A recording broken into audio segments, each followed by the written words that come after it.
કોઈ પણ ઘર બનાવવાની તૈયારીમાં છે ને તમે મકાનના જેટલા પણ પ્લાનિંગથી લઈને જેટલા પણ સ્ટેજીસ છે એનામાં શું મુદ્દા ધ્યાનમાં રાખવા જોઈએ? કોઈ ખાસ ટીપ? મારા જ્યારે એન્જિનિયરને મેં પ્લાન બનાવવા માટે કીધું હતું ત્યારે મેં મારી પહેલી પ્રાયોરિટી આપી હતી વાસ્તુશાસ્ત્રને, કે મને જે પણ મકાન જોઈશે એ પ્રોપર વાસ્તુશાસ્ત્ર પ્રમાણે જ બેસેલો જોઈશે. જો એને મહત્વ જેટલો આપી શકતા હો તો પહેલી પ્રાયોરિટી હું એમ કહું છું કે તમે મકાન બનાવતા હો તો સામાન્ય જે વસ્તુ છે વાસ્તુશાસ્ત્રમાં હોવી જોઈએ એ પ્રમાણે ગોઠવશો તો લાંબા ગાળે એની ઇફેક્ટ તમને મળવાની છે. જો બરોબર રીતે બેસેલું હશે વાસ્તુશાસ્ત્રમાં તો એની પોઝિટિવ ઇફેક્ટ આવશે, અને બરોબર નહીં હોય તો એની નેગેટિવ ઇફેક્ટ આવશે ખરી. પછી એની સાથે મજબૂતીને મહત્વ આપવું જોઈએ. આપણો કચ્છ તો આમે ભૂકંપ ઝોનમાં આવે છે, એટલે વધુ પડતું એનામાં પણ જેટલું મહત્વ આપી શકાય એટલું પાયાથી જ મહત્વ આપવું પડે. મકાનની જે હાઈટ છે ફ્લોર લેવલની, એ ફ્લોર લેવલની હાઈટ તમે તમારા જે વિસ્તારમાં રહ્યો છો એ વિસ્તારના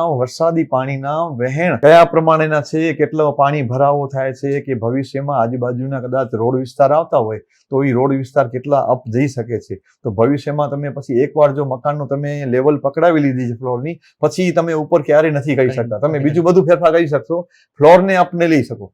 એટલે એને પ્રાયોરિટી આપી અને તમારા મકાનની લેવલ છે એ પ્રમાણે રાખો કે ભવિષ્યમાં કદાચ કોઈ પણ વિસ્તાર ઊંચો થાય અને પાણી ભરાવો થાય તો એ તમને મકાનને અસર કરતા ન હોવો જોઈએ. ફોર માય હોમ લોકોના ઘર બનાવવાના અનુભવને ડોક્યુમેન્ટ કરી કન્સ્ટ્રક્શન અને રિયલ એસ્ટેટ ઇન્ડસ્ટ્રીની સાચી સમજણ તમારા સુધી પહોંચાડવાનો પ્રયત્ન કરી રહ્યું છે.